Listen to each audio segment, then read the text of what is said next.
I'm Connor Mitchell, and this is Dudley Market. We're in Venice Beach.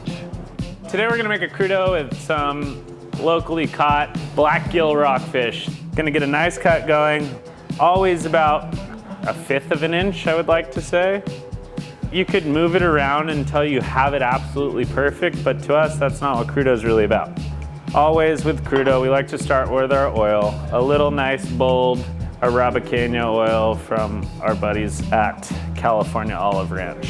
I'm gonna add a tiny bit of toasted sesame seed oil to this one. And not a ton, you don't want it to turn into pokey. I want the salt to always be on top of the fish after the oil is hit. We're gonna do green onions, so for some reason my brain just says, if you're gonna do green onion, go lemon. So of course these are Thai chilies, so we wanna slice them really small to not rip anyone's faces off. I think zest of citrus is always really nice. It's good for color, it's good for smell, it's good for flavor.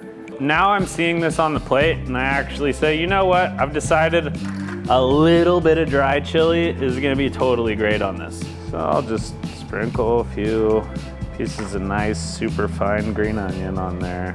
And on this one, I'm gonna go a little more into the green so you can actually see it. So it's not just a blind flavor, but a visual one, because crudo should be equally about presentation too.